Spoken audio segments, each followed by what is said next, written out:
Hey guys, मैं हूं सचिन निगम और आज की इस वीडियो में हम बात करने वाले हैं फ्रेंडली नेबरहुड स्पाइडरमैन के ट्रेलर के बारे में और इस वीडियो में करेंगे फुल ब्रेकडाउन। तो डिटेल्स, ईस्टर एग, जो भी चीज़ें हैं ना, वो सब मैं तुम्हें बताने वाला हूँ। Okay, so without wasting any more time, let's begin this video. सबसे पहले अगर इस शो की बात करें ना, तो ये शो का जो नाम है कुछ ज़्यादा ही बड़ा है। पहले इसका नाम था स्पाइडरमैन फ्रेशमैन ईयर और ये कहानी कुछ और होने वाली थी, लेकिन अब मार्वल वालों ने इसको चेंज कर दिया है। अब इसका नाम है योर फ्रेंडली नेबरहुड स्पाइडरमैन और ये मार्वल एनिमेशन की तरफ से आ रहा है। और ये बहुत ही अच्छी बात है कि इसमें सोनी का कोई भी इन्वॉल्वमेंट नहीं है। प्रीवियसली जितने भी हमने स्पाइडरमैन वाले शो देखे हैं ना, उन सारे शोज के अंदर सोनी का इन्वॉल्वमेंट था, but this show has no involvement at all.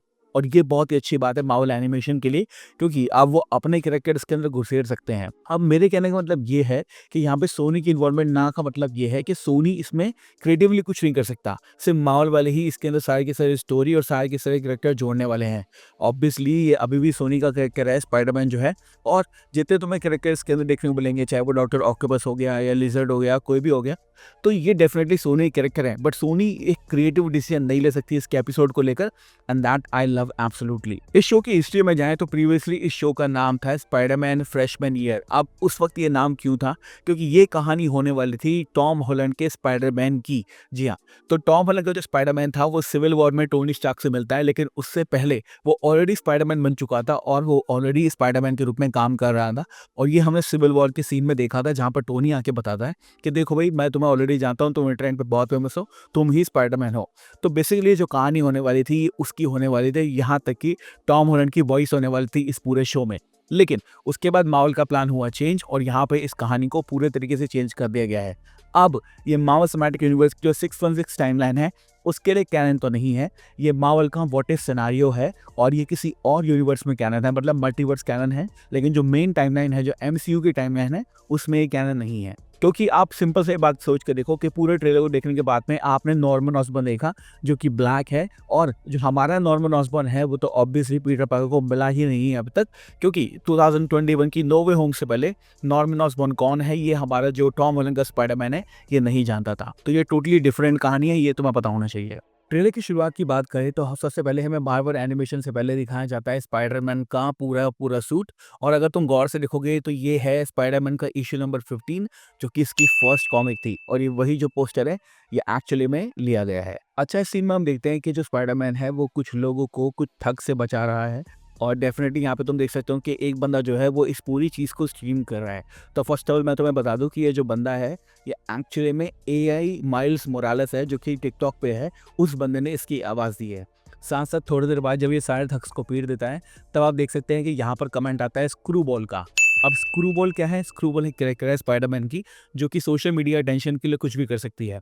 वो सोशल मीडिया चैलेंजेस करती है और यहाँ पर उसने लिखा भी है कि ये स्टेप छोड़ो, मेरा शो आके देखो। तो स्क्रूबॉल बहुत ही फनी कैरेक्टर है, स्पाइडरमैन वाली जो गेम थी उसके अंदर भी है। और वो किसी हद तक भी जा सकती है हमारे पूरे शो को एक तरह से वायरल करने के लिए, और इसलिए वो यहाँ पे कमेंट कर रही है कि भाई इसको छोड़ो और मुझे आके देखो। तो मुझे लगता है कि शो में शायद स्क्रूबॉल का भी एक छोटा सा रोल होने वाला है। अच्छा, इस ट्रेलर के अंदर दो ऐसे सीन हैं जो कि हमने एमसीयू में ऑलरेडी देख रखे हैं।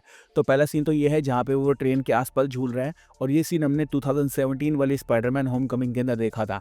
बट फर्क सिर्फ इतना है कि वो थोड़ा साइड में से था और ये एज अ पर्सपेक्टिव पीओवी दिखाया जा रहा है कि लोग स्पाइडरमैन को देखकर क्या फील कर रहे हैं। दूसरा सीन अगर तुम गौर से देखोगे तो मैं पता चलेगा कि स्पाइडरमैन जो है एक गाड़ी को रोक रहा है, और ये वही सीन है जो कि हमने 2016 की सिविल वॉर मूवी के अंदर देखा था, जहाँ पर टोनी स्टार्क आता है और बोलता है कि देखो तुमने गाड़ी को रोका था। तो एग्जैक्ट सेम वही सीन बनाया है, बट उस वक्त पर्सपेक्टिव किसी और का था, लेकिन अब जो है वो पर्सपेक्टिव दूसरा है। और ये डिफरेंट पर्सपेक्टिव के साथ ये सीन को देख के बहुत ही बढ़िया लगा। हाँ, कुछ पैरेलल्स तो हैं, ऑब्वियसली टॉम हॉलैंड की जो स्पाइडरमैन वाली मूवी है उससे थोड़े से पैरेलल आपको देखने को मिलेंगे, बट हाँ, ये एग्जैक्ट सेम कहानी नहीं है। 2-3 कैमियोस की बात कर लेते हैं इसमें। मुझे लगता है कि इसके अंदर बहुत सारे कैमियो होने वाले हैं और वही एक्टर जो कि एक्चुअली में लाइव एक्शन में उस रोल को करते हैं वो कैमियो देंगे। 2 एक्टर के नाम मैं तुम्हें बता सकता हूँ जो कि इस शो में कैमियो देने वाले हैं, और तीसरा शायद पॉसिबल है। पहला है डेयरडेविल जी को प्ले करते हैं, यानी कि चार्ली कॉक्स। चार्ली कॉक्स ने ये बात कंफर्म कर दी थी कि वो स्पाइडरमैन वाले शो के अंदर अपनी वॉइस देने वाले हैं, तो हाँ भाई ये तो कंफर्म है। दूसरा, इसके अंदर आपको विंसेंट डोनाफ्रियो का किंगपिन भी देखने को मिलेगा, जो कि अपनी वॉइस इस शो में देंगे। तीसरा character which I am not sure about, जो कि आपको फर्स्ट या सेकंड एपिसोड में देखने को मिलेगा, that is going to be Doctor Strange. तो बेनेडिक्ट कम्बरबैच शायद इसके अंदर आवाज देंगे या नहीं देंगे, आई एम नॉट श्योर।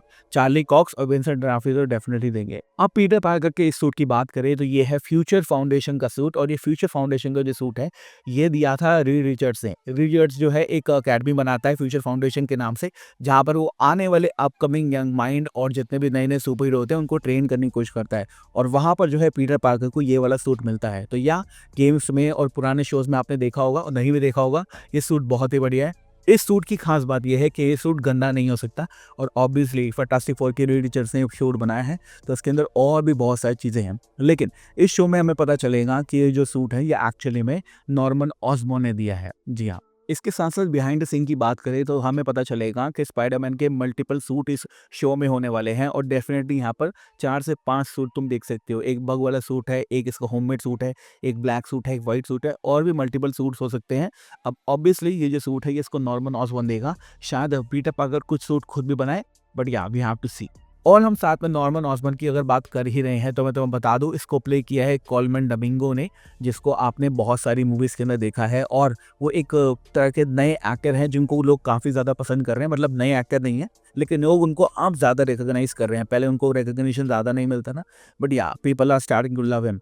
साथ साथ एक चीज़ और, प्रीवियसली ना जो गिनकार्लो एस्पोसितो है वो इसकी आवाज़ देने वाले थे, लेकिन अगेन मार्वल ने क्रिएटिव ओवरहॉल किया और इसकी आवाज़ दी गई कोलमन डोमिंगो को। इसके अलावा अगर तुम म्यूजिक पे फोकस करोगे ना तो तुम्हें पता चलेगा कि 1960 में जो स्पाइडरमैन का एनिमेटेड शो आता था, ये जो थीम इस शो की बनाई गई है ना, ये पूरी की पूरी जो थीम है ये उसी से उठा के बनाई गई है।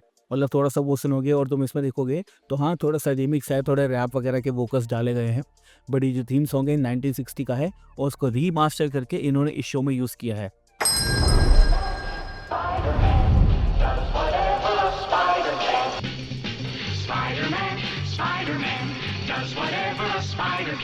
इससे ये बात हमें पता चलती है कि मार्वल जो है वो अपनी पुरानी चीज़ों को नहीं भूला है, और जितनी भी चीज़ें वो मार्वल सिनेमैटिक यूनिवर्स में करना चाहता है या मार्वल मल्टीवर्स में करना चाहता है, वो सारी की सारी जो म्यूजिक वगैरह की चीज़ें हैं वो ओल्ड उठाने की कोशिश करते हैं, और कितने सारे एग्जांपल हैं इसके। ओवरऑल अगर मैं ट्रेलर की बात करूँ तो मुझे लगता है कि ट्रेलर के अंदर बहुत सारी चीज़ें हैं। ये जो आर्ट स्टाइल है ये शायद यू लाइक इट और not, I don't know, but it's a very good art style, क्योंकि व्हाट इफ और एक्समेन से थोड़ा सा डिफरेंट है और शो को अलग से रिकॉग्नाइज करने में भी ये हेल्प देता है।